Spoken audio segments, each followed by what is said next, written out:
পৃথিবীতে অনেক কিছুই ঘটে, আমরা খালি চোখে বুঝতে পারি না। এখন কেউ যদি জিনের উপাসনা করে, জিনকে সন্তুষ্ট করার জন্য এই কুরবানি করে, তাহলে কি শিরক হবে কিনা?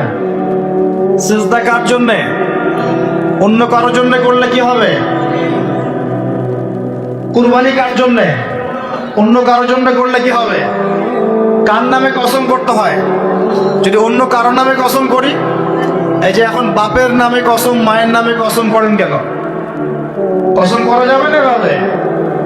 মান হালাফা বিগাইরি ইসমিল্লাহি ফাকাদ কাফার, কেউ যদি আল্লাহ ছাড়া অন্য কারো নামে কসম করে সে কুফরি করবে। যদি কসম করতেই হয় আপনাকে আল্লাহরই কসম করতে হবে। যদি কসম করতে হয় কার কসম করবে? আর আল্লাহর কসম করে কি মিথ্যা বলতে পারবে? মিথ্যা বলে তোমার কাফারা দেওয়া লাগবে। আচ্ছা, কাফারা কি? সবচেয়ে সহজ কাফারা হচ্ছে 3টা রোজা রাখা। কয়টা রোজা? 3টা। আসেন সামনে যাই। এখন কসম করবো আল্লাহর জন্য, দোয়া করেন কার কাছে? দোয়া কার জন্য? এখন যদি অন্য কারোর কাছে দোয়া করা শুরু করি, সন্তানকে দিবে, অন্য কারো কাছে চাওয়া শুরু করি, মনে করেন আপনার রোগ ব্যাধি দেওয়ার ভালো করার মালিককে যদি এখন আপনি একটা আংটি পরে মনে করেন এই আংটি আপনার রোগ ভালো করবে, কি হবে? শিরক হবে কিনা? এরকম অগণিত কাজের শিরক আমরা করছি। আল্লাহ পাক আমাদের শিরক থেকে বাঁচান। আমি ভবিষ্যতের মালিককে, সময়ের মালিককে, ভবিষ্যৎ কে জানে? রাস্তায় টিয়া পাখি দেখে ভাগ্য পরীক্ষা করছে, ও কি ভবিষ্যৎ বলতে পারবে? যদি ওখানে গিয়ে হাত দেখান শিরক হবে না? রাশিফল দেখা যায়, রাশিফল কি? রাশিফল আজকে তোমার দিনটা কেমন যাবে, কালকে তোমার দিনটা কেমন যাবে, আছে না? তো এগুলো বিশ্বাস করলে কি হবে? এবং পদে পদে শিরকে নিমজ্জিত আছে। এগুলো তো গেল আমলগত শিরক, আরো অনেক শিরক আছে। আমাদের কথার মধ্যেও শিরক হয়। কিসের মধ্যে? কথার মধ্যে। যেমন আমরা বলি ডাক্তার ভালো ছিল, না হলে রোগীকে বাঁচানো যেত না, বলি কি না? অনেকে বলি না? শিরক হবে। কেউ যদি বলে যে ড্রাইভারটা ভালো ছিল, না হলে গাড়ি নির্ঘাত অ্যাক্সিডেন্ট করত, কি হলো কথায়? আরেকটা বিষয় আছে, আমরা অনেক সময় ইবাদত করি মানুষকে দেখানোর জন্য। সবাই বড় দানবীর বলবে, আমাকে নামাজি বলবে, এটাও কি? এটাও শিরক। কথার মধ্যে আর অনেক শিরক করি। সার্বভৌম ক্ষমতার মালিককে, তাবারাকাল্লাযী বিয়াদিহিল মুলক, সার্বভৌম ক্ষমতার মালিককে আমরা যদি মনে করি আমরাই সার্বভৌম ক্ষমতার মালিক, কি হবে? শিরক হবে না? এরকম প্রচুর শিরকে আমরা নিমজ্জিত আছি। সবচেয়ে বড় যে শিরকটা এখনকার বিশ্বে চলছে সেটা হলো আল্লাহ পাকের হালালকে আমরা হারাম করে নিচ্ছি, আল্লাহর হারামকে হালাল করে নিচ্ছি। করছে কি না? বুঝতে পারছেন না মনে হয়। মাদক দ্রব্য কি হালাল না হারাম? আমরা অনেক সময় হালাল করে নিয়েছি, তাই নাই? জেনা হারাম না হালাল? আমরা এখন জেনাকে প্রমোট করছি, উস্কে দিচ্ছি। সমকামিতা হালাল না হারাম? এই সমকামিতার ব্যাধি ছড়িয়ে পড়েছে এখন সমাজের রন্ধ্রে রন্ধ্রে, বলছে না? এদেরকে আল্লাহ পাক এমন শাস্তি দিবেন যে শাস্তি আল্লাহ পাক কুল কায়নাতে কাউকে দেন নাই। কেমন শাস্তি দিবেন? কওমে লূতকে আল্লাহ রাব্বুল আলামিন মাটি থেকে উপরে উঠিয়ে আকাশ থেকে পাথর বর্ষণ করে থেতলে দিয়ে আবার মাটিতে দাফন করে দিয়েছে কওমে লূতকে। আল্লাহু আকবার। এই শাস্তি অপেক্ষা করছে এদের জন্য। সুদ হালাল না হারাম? আমরা কি এটাকে জায়েজ করে নিচ্ছি কিনা, খাচ্ছি কিনা? এই বিশ্বের সবচেয়ে বড় একটা সমস্যা চলছে, আল্লাহ পাকের হারামকে আমরা হালাল করছি, হালালকে হারাম করি, এটাও শিরক। এখন আল্লাহ পাক যে বলছেন সবাইকে মাফ করে দিবেন, আল্লাহ পাক শিরক যে করে তাকে মাফ করবেন না। এখন বলেন কত % মানুষ মাফ পাবে? এই পাপগুলো কত মানুষ করছে? সবাই করছে না? মোটামুটি সবাই মোটামুটি শিরক করছে। আমরা আল্লাহ পাক আমাদের সবাইকে শিরকের পাপ থেকে বাঁচিয়ে রাখুন। এর পাশে একটা শিরক আছে রিয়া বা গোপন শিরক, লোক দেখানো আমল, এটাও গোপন শিরক। আর এক শ্রেণী। আচ্ছা, এখানে একটা কথা বলে রাখি, এই শিরকগুলো থেকে বেঁচে থাকলে কি হবে? শিরক থেকে বেঁচে থাকলে আপনার আমলনামায় যদি আসমান জমিন সমান গুনাহ থাকে, আল্লাহ পাক সমস্ত গুনাহ মাফ করে দিবেন ইনশাআল্লাহ। মনে করেন একজন ব্যক্তির আমলনামায় জেনা, সুদ, ঘুষ, হাবি জাবি দুনিয়ার পাপ দিয়ে ভর্তি, কিন্তু কোনো একটা কারণে বা কোনো একভাবে তার আমল নামায় শিরকের কোনো গুনাহ নাই, শিরক করে নাই, ইনশাআল্লাহ তাআলা কোনো না কোনো ওসিলায় হলে আল্লাহ পাক তাকে কিয়ামতের মাঠে মাফ করে দিবেন ইনশাআল্লাহ। একটা হাদিস বললে যথেষ্ট হবে, তারপরে সামনে যাব। রাসূল সাল্লাল্লাহু আলাইহি ওয়াসাল্লামকে আল্লাহ পাক মেরাজের রাতে ওয়াদা করেছেন। কোন রাতে ভাই? মেরাজের রাতে ওয়াদা করেছেন, হে মুহাম্মদ সাল্লাল্লাহু আলাইহি ওয়াসাল্লাম, তোমার উম্মতের মধ্যে যে কোনো ব্যক্তি যত বড়ই পাপ করুক না কেন, আসমান জমিনের সমানও যদি পাপ করে আমার সামনে দাঁড়ায়, কিন্তু তার আমল নামায় শিরকের পাপ নাই, আমি আল্লাহ তার সামনে আসমান জমিন সমান ক্ষমা নিয়ে হাজির হব, মানে সে মাফ পেয়ে যাবে। অতএব শিরক মুক্ত আমল করতে পারলে ইনশাআল্লাহ এই নিসফু মিনা শাবান, লাইলাতুন নিসফু মিনা শাবান, এই শাবে বরাত যেটা আপনারা বলছেন, এই রাতে আল্লাহ পাকের ক্ষমা আমরা পেয়ে যাব ইনশাআল্লাহ। শিরক মুক্ত আমল করতে পারলেই ক্ষমা হবে ইনশাআল্লাহ। আল্লাহ পাক আমাদের সবাইকে শিরক থেকে বেঁচে থাকার তৌফিক দান করুন। এই শিরক সম্পর্কে বিস্তারিত জানার জন্য শিরক কি ও কেন, কিতাব ও তাওহীদ, তারপরে কোরআন সুন্নাহর আলোকে ইসলামী আকীদা, এই বইগুলো পড়াশোনা করেন, ইনশাআল্লাহ জানতে পারবেন। আর এক শ্রেণীর মানুষকে আল্লাহ পাক মাফ করবেন না। এরা কারা? মুশাহিন। মুশাহিন মানে কি? যারা একে অপরের সাথে হিংসা বিদ্বেষ পোষণ করে। এখন বলেন দেখি, হিংসা বিদ্বেষ পোষণ করেন এমন মানুষ আছে এখন? বলেন দেখি। রাজনৈতিক অঙ্গনে একজন আরেকজনের সাথে হিংসা করছে কিনা? সামাজিক নেতৃত্ব নিয়ে একজন আরেকজনের সাথে হিংসা করছে কিনা? পরিবারের মধ্যেও একজন আরেকজনের সাথে হিংসা করছে কিনা? ভাই একজন আরেকজনের সাথে হিংসা করছে কিনা? আলেম একজন আরেকজনের সাথে হিংসা করছে কিনা? করছে না? বক্তা একজন আরেকজনের সাথে হিংসা করে কিনা? ধর্ম থেকে শুরু করে বিশ্ব রাজনীতি পর্যন্ত হিংসার দাবানলে এখন পুরো বিশ্বের মানুষ জ্বলে পুড়ে শেষ হয়ে যাচ্ছে, হচ্ছে না? মহিলা হিংসা করে কিনা? সতীনে হিংসা করে কিনা? সতীন বোঝেন কিনা? বিয়েই তো করেন নাই, সতীন বুঝবেন কি? সতীন কি জিনিস? দুই বউ, এক বউ কি হয়? সতীনে হিংসা করে কিনা? আয়েশা রাদিয়াল্লাহু আনহা বাসায়, মানে ঘরে নবী সাল্লাল্লাহু আলাইহি ওয়াসাল্লাম বসে আছেন, ঢুকেছেন, আর অন্য একজন স্ত্রীর ঘর থেকে একটা খাবার আসতে পারে না, ভালোবাসে মহব্বত করে হাদিয়া দিয়েছেন। আয়েশা রাদিয়াল্লাহু আনহা যখন দেখলেন তার ঘরের মধ্যে খাবার পাঠিয়েছে অন্য একজন স্ত্রী, পুরো থালাটাকে মাথার উপর নিয়ে থাবাস করে ভেঙে ফেলে দিলেন। তো রাসূলুল্লাহ সাল্লাল্লাহু আলাইহি ওয়াসাল্লাম মুচকি হাসছেন, আর উপস্থিত হয়তো আরো দু একজন ছিলেন, তাদেরকে বলছেন তোমাদের মা রাগ করেছে। তিনি নিজেই হাতে সেগুলো তুললেন, সব ভাঙাচোরা পিসগুলো নিজে তুলে রেখে দিয়ে ভালো থালা বাটিগুলো হাদিয়া পাঠালেন ওই স্ত্রীর ঘরে, যে ঘর থেকে খাবার এসেছে। এইভাবে ডিল করতে হয়। আর রাসূল সাল্লাল্লাহু আলাইহি ওয়াসাল্লাম তখন রাগ হন নাই, কেন এই কাজ করলাম। আরেকদিন আয়েশা রাদিয়াল্লাহু আনহা একটা কথা বলে ফেলেছে। নবী সাল্লাল্লাহু আলাইহি ওয়াসাল্লাম তার কোন এক স্ত্রীর কাছ থেকে এসেছেন, আয়েশা রাদিয়াল্লাহু আনহা বলছেন, আপনি তার কথা কিভাবে স্মরণ করেন? সে তো একটু খাটো, এরকম একটা কথা বলেছে, সে তো একটু খাটো, একটু বেটে। আয়েশা রাদিয়াল্লাহু আনহাকে আমাদের নবীজি বলছেন, শোনো, তুমি এমন একটা কথা বলেছো, আমাদের সবার জন্য হেদায়েত আছে, তুমি এমন একটা কথা বলেছো, এই কথাটা যদি সমুদ্রের সাথে মিশিয়ে দেওয়া হয়, পুরো সমুদ্রের পানি দূষিত হয়ে যাবে। এই যে এতটুকু কথা, যে সে তো একটু খাটো, ইয়া রাসূলুল্লাহ, এই যে এতটুকু কথা, খালি এই যে অত কালো, অত অমুক, অত তমুক, অত গরিব, অত কৃষক, অত ছোট লোক, অত এই যে রিক্সাওয়ালা, অত আমরা কথা বলি না, এগুলো আমাদের এগুলো কথা আছে না সমাজে।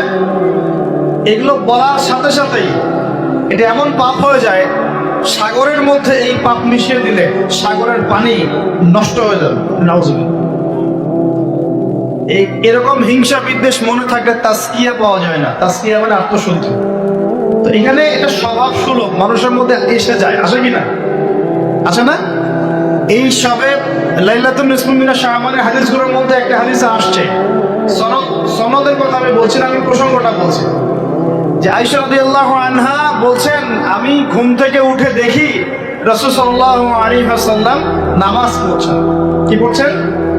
নামাজ, তার ঘরে নামাজ পড়ছেন। নামাজে এত লম্বা সেজদা করছেন যে আমার কাছে মনে হলো নবী মনে হয় ইন্তেকাল করেছেন। নাউজুবিল্লাহ। তারপরে আমি তাকে তার বুড়ো আঙ্গুল ধরে নাড়া দিলাম। নবী সাল্লাল্লাহু আলাইহি ওয়াসাল্লাম তাড়াতাড়ি নামাজ শেষ করলেন। শেষ করে বললেন আজকের রাত এমন একটা রাত, এই রাতে আল্লাহ রাব্বুল আলামিন তার অসংখ্য বান্দাকে মাফ করবেন। এরপর তিনি আবার ঘুমিয়ে গেলেন আয়েশা রাদিয়াল্লাহু আনহা। এবার উঠে বলছেন যে আমি দেখলাম যে নবী সাল্লাল্লাহু আলাইহি ওয়াসাল্লাম আমার ঘরে নাই, আমার ঘরে নাই। তখন তিনি বলছেন আমার মনের মধ্যে তখন ওই ফিলিংস আসলো যেটা মেয়েদের মধ্যে স্বভাব সুলভ চলে আসে। আমি মনে করলাম যে রাসূলুল্লাহ সাল্লাল্লাহু আলাইহি ওয়াসাল্লাম কি অন্য কোনো স্ত্রীর ঘরে চলে গেলেন আমাকে ছেড়ে। তখন আমি চাদর মুড়ি দিয়ে তাকে পিছু নেওয়া শুরু করলাম। পিছে পিছে গিয়ে দেখলাম রাসূল সাল্লাল্লাহু আলাইহি ওয়াসাল্লাম ওই জান্নাতুল বাকি বলি না আমরা, বাকিয়া গারকাত, মদিনায় মসজিদ নববীর পাশে কবরস্থান আছে না, ওই কবরস্থানে নবী সাল্লাল্লাহু আলাইহি ওয়াসাল্লাম দাঁড়িয়ে মাইয়িতের জন্য দোয়া করছেন। সুবহানাল্লাহ। আয়েশা রাদিয়াল্লাহু আনহা গিয়ে দাঁড়ালেন। নবীজি বললেন তুমি কি মনে করছো আমি তোমার সাথে প্রতারণা করছি, আমি তোমার হক নষ্ট করব? বরং আজকের রাতে আল্লাহ রাব্বুল আলামিন অগণিত মানুষকে মাফ করে দেন বলে। সুবহানাল্লাহ। এই হাদিসগুলো এসেছে শবে বরাত প্রসঙ্গে। এখানেও দেখেন আয়েশা রাদিয়াল্লাহু আনহা কিন্তু একটু জেলাসি ফিল করেছে যে আমার ঘর থেকে আবার অন্য স্ত্রী ঘরে চলে গেল কিনা। এগুলো স্বভাব সুলভ, এগুলো আসতে পারে, এগুলো মানুষের মধ্যে কি আসতে পারে, কিন্তু বিদ্বেষ পোষণ করে একে অপরের ক্ষতি করে দেওয়া, এই কাজগুলো যারা করবে আল্লাহ পাক এই রাতে ওদেরকে মাফ করবেন। এখন আমাদের জন্য আগে নসিহত দুইটা। এই রাত্রের ফজিলত পেতে হলে নসিহত আগে দুইটা। এক, আমাদের আকীদা আমলে কোনো শিরক থাকা যাবে না, বলি আমিন। আল্লাহ কবুল করুন। আমাদের আকীদা এবং আমলে কোনো প্রকার শিরক রাখা যাবে না। দুই, আমরা মনের মধ্যে কোনো ভাইয়ের প্রতি হিংসা বিদ্বেষ রাখবো ইনশাল্লাহ? রাখবো না। আমরা কোনো ভাইয়ের প্রতি হিংসা বিদ্বেষ পোষণ করবো না ইনশাল্লাহ। একটা হাদিস বললেই আপনি বুঝে ফেলবেন, তারপর আমি সামনে যাচ্ছি, এরপরে আমি আস্তে আস্তে ফিনিশিং দেবো ইনশাল্লাহ। আল্লাহর রাসূল বলেছেন সাল্লাল্লাহু আলাইহি ওয়াসাল্লাম, তিনি বলেছেন যে তোমরা ততক্ষণ পর্যন্ত জান্নাতে যেতে পারবে না, ভালো করে শোনেন, তোমরা ততক্ষণ পর্যন্ত জান্নাতে যেতে পারবে না যতক্ষণ তোমরা প্রকৃত মুমিন না হচ্ছ, প্রকৃত মুমিন না হচ্ছ। আর তোমরা ততক্ষণ পর্যন্ত প্রকৃত মুমিন হতে পারবে না যতক্ষণ পর্যন্ত না পরস্পরকে ভালো না বাসছো, পরস্পরকে ভালো না বাসছো। এই ভালোবাসা আমার বয়ফ্রেন্ড গার্লফ্রেন্ড ভালোবাসা না, দিনই ক্ষেত্রে ভালোবাসা। আর আমি কি তোমাদেরকে জানিয়ে দেব কি করলে তোমরা পরস্পরকে ভালোবাসতে পারবে? সাহাবীরা বলছেন অবশ্যই বলুন ইয়া রাসূলুল্লাহ। নবীজি বলছেন তোমরা একে অপরকে সালাম দেওয়ার অভ্যাস করো, ইনশাআল্লাহ তোমরা একে অপরকে ভালোবাসতে পারবে। ইসলামের সৌন্দর্য দুটা, কয়টা ভাই? বেশি বেশি মানুষকে সালাম দেয়া এবং মানুষকে খাবার খাওয়ানো। কি খাওয়ানো? আরেকটা মনে রাখবেন, কিয়ামতের আগে আগে মানুষ বাছাইকৃত মানুষকে সালাম দিবে, সবাইকে সালাম দিবে। চলছে কিনা সমাজে? কিয়ামত দূরে না কাছে? এটা আজকে আলোচনার টপিক না, তাহলে আমি বলতাম যে কতগুলো আলামত আপনি দেখতে পাবেন। এখন আমরা বুঝতে পারলাম এই রাতের ফজিলত আছে, আছে কি নাই? এই রাতের ফজিলত কি? আল্লাহ পাক এই রাতে অগণিত বান্দাকে মাফ করে দিবেন ইনশাআল্লাহ। তবে কোন কোন মানুষকে মাফ করবেন না? এক নম্বর, যারা মুশরিক বা শিরক করে, হ্যাঁ, একে অপরের মধ্যে কি বলেন মুশাহিন, বিদ্বেষ, হিংসা বিদ্বেষ পোষণ করে, এই দুই শ্রেণীর মানুষের অন্তর্ভুক্ত হওয়া থেকে আল্লাহ আমাদেরকে বাঁচায়, আমিন। এরপরে দুর্বল হাদিসগুলো বা যেগুলো একদম দুর্বল সনদের, সেগুলোর মধ্যে অতিরিক্ত এসেছে আত্মীয়তার সম্পর্ক ছিন্ন করলে মাপ পাচ্ছে না, আত্মহত্যা করলে মাপ পাচ্ছে না, জেনা করলে মাপ পাচ্ছে না, মাদকদ্রব্য সেবন করলে মাপ পাচ্ছে না। এই পাপগুলো থেকেও আল্লাহ পাক আমাদেরকে বাঁচিয়ে রাখুন বলে। এখন কিভাবে এই রাতে আমরা ইবাদত করব জানার দরকার কিনা? তার আগে ইবাদত কবুলের কয় শর্ত বলেছে? 3। আল্লাহ সন্তুষ্টির জন্য হতে হবে, নবীর সুন্নাহ মাফিক হতে হবে, এবং 3 নম্বর হচ্ছে হালাল রিজিক থাকতে হবে, হারাম খেয়ে ইবাদত করা যাবে না। এখন আসেন, কোন হাদিসের মধ্যে স্পেসিফিকলি বলা নাই যে এই রাতে এই এই এই এই ইবাদত করতে হবে, কোন হাদিসের মধ্যে পাওয়া যায়? কথা বলার চেষ্টা করুন। যেমন লাইলাতুল কদর সম্পর্কে বলা হচ্ছে না, যে লাইলাতুল কদরে যারা কিয়াম করবে, হ্যাঁ, দিনে সিয়াম রাখবে, রাতে কিয়াম করবে, কোরআন তেলাওয়াত করবে, কোরআন দিয়ে কিয়াম করবে, আল্লাহ ওদেরকে মাফ করে দিবে, এটা আমল দেওয়া আছে। লাইলাতুল কদরে নবী সাল্লাল্লাহু আলাইহি ওয়াসাল্লাম যা করতেন সেগুলোর মধ্যে আমল দেওয়া আছে। এই নিসফু মিন শাবানের মধ্যে স্পেসিফিকলি এভাবে হাদিসের মধ্যে উল্লেখ করা নাই এই এই এই এই আমলগুলো করে। এটা খুঁজে খুঁজে আমাদেরকে বের করতে হয়। খুঁজে খুঁজে কেমন? নবী সাল্লাল্লাহু আলাইহি ওয়াসাল্লাম দোয়া করছিলেন মৃতদের জন্য, করছিলেন না? তাহলে এটা একটা আমল পাওয়া গেল। নবী সাল্লাল্লাহু আলাইহি ওয়াসাল্লাম নামাজে ছিলেন সিজদারত অবস্থায়, ওই যে আয়েশা রাদিয়াল্লাহু আনহা টোকা দিলেন, দিয়ে বললেন আমি ভাবছিলাম তার ইন্তেকাল হয়ে গেছে কিনা, তার মানে বুঝলাম যে আপনি নামাজ পড়তে পারেন। এরপরে আল্লাহ পাকের কাছে ক্ষমা চাইতে পারেন, কারণ এই মাসে আল্লাহ পাক আপনাকে এই রাতে আল্লাহ আপনাকে ক্ষমা করবেন, এই রাতে আল্লাহ ক্ষমা করবেন। এখন এটাকে বলা হয় প্রশস্ততা। ব্যক্তিগতভাবে এখানে আপনাকে প্রশস্ত ইখতিয়ার দেওয়া হয়েছে। ব্যক্তিগতভাবে আপনাকে আল্লাহ পাক তার রাসূলের মাধ্যমে এই শরীয়তে এই রাতের আমলের জন্য একটা প্রশস্ত ইখতিয়ার দিয়েছেন। আপনি রাসূল সাল্লাল্লাহু আলাইহি ওয়াসাল্লামের সুন্নাহ মাফিক যে কোনো ভালো কাজ করতে পারেন, কিন্তু নির্দিষ্ট করে আপনাকে দেওয়া হয় নাই যে আপনাকে 100 রাকাতই পড়তে হবে, আপনাকে 200 রাকাতই পড়তে হবে, আপনাকে 10 রাকাতই পড়তে হবে, আপনাকে 1 খতমই দিতে হবে, এরকম নির্দিষ্ট করে আপনাকে কিছু দেওয়া হয়। আপনি এখন চাইলে সুন্দর করে অজু করলেন, অজু করে মাশাআল্লাহ আতর খুশবু ব্যবহার করতে পারেন, পরে সুন্দর জামা পরলেন, পরে আপনি আল্লাহর স্মরণে নামাজ আদায় করলেন। এখন ফরজ নামাজ আগে না নফল আগে? ফরজ আগে না নফল আগে? এই আমলগুলো ফরজ না নফল? এগুলো নফল। আগে তো ফরজ পড়তে হবে নাকি? 5 ওয়াক্ত ফরজ নামাজ তো আগে, তারপরে আপনি নফলে আসেন। আমাদের জীবনে কোনটার গুরুত্ব সবচেয়ে বেশি? ফরজ ঠিক না থাকলে নফল দিয়ে কাজ হবে? তো ফরজ ঠিক করার পরে আপনি এখন অতিরিক্ত আমল করার চেষ্টা করছেন, সুন্দর কাপড় চোপড় পরছেন, আপনি মাশাআল্লাহ পবিত্র হয়েছেন, আতর খুশবু ব্যবহার করেছেন, আপনি নীরবে নিভৃতে আল্লাহকে ডাকছেন নামাজের মতো, লম্বা করে সুন্দর করে নামাজ পড়ছেন, আপনি একটু কোরআন তেলাওয়াত করছেন, আলহামদুলিল্লাহ। আপনি এই রাতে মৃতদের জন্য দোয়া করলেন, নিজের জন্য দোয়া করলেন, পরিবারের জন্য দোয়া করলেন, আপনি তাসবিহ তাহলিল করলেন, যদি আপনাকে আল্লাহ সামর্থ্য দেন আপনি কিছু দান সাদাকা করেছেন, আপনি বিভিন্ন রকম ভালো কাজে আপনি নিজেকে মানে এঙ্গেজ রাখতে পারেন, নিজেকে বিভিন্ন ভালো কাজে আপনি নিজেকে সম্পৃক্ত রাখতে পারেন। এভাবে আপনি রাতটাকে একটা উৎসাহে পার করতে পারেন। কিন্তু আমরা যে ঘটা করে অনেকগুলো কাজ করি না, ঘটা করে হালুয়া রুটি সামাই তামাই এই সেই আলোকসজ্জা অমুক তমুক দল বেঁধে কবরস্থান, এই আমলগুলো নবী এবং সাহাবীরা থেকে প্রমাণ হয়। আমি বুঝতে পারছি আমল করতে আপনাকে নিষেধ করা হয় না, কিন্তু বাড়াবাড়ি করবেন না, ছাড়াছাড়ি করবেন, মধ্যমপন্থী থাকেন। ব্যক্তিগতভাবে আপনি আপনার মতো করে আমল করতে পারেন, আপনাকে ইখতিয়ার প্রশস্ততা দেওয়া হয়েছে। আপনি একটু নামাজ পড়েন, একটু তেলাওয়াত করেন, একটু জিকির করেন, দোয়া করেন, আপনি আল্লাহর কাছে চেয়ে নেন। আরেকটা হাদিস আছে, এই রাতে আল্লাহ রাব্বুল আলামিন প্রথম আসমানে নেমে আসেন। সুবহানাল্লাহ। আল্লাহ পাক কেমন করে নেমে আসেন এটা আমাদের ব্যাখ্যার বাইরে, আর এটা সত্তাগত ভাবে না, আল্লাহ পাকের রহমান নেমে আসেন। আল্লাহ পাক আহ্বান করতে থাকেন, কে আছে আমার কাছে কিছু চাইবে আমি তাকে দিব, কে আছো আমার কাছে ক্ষমা চাইবে আমি মাফ করে দিব, কে আছো আমাকে ডাকবে আমি তার ডাকে সাড়া দিব। সুবহানাল্লাহ। আল্লাহ পাক এই পুরো রাত বলতে থাকেন।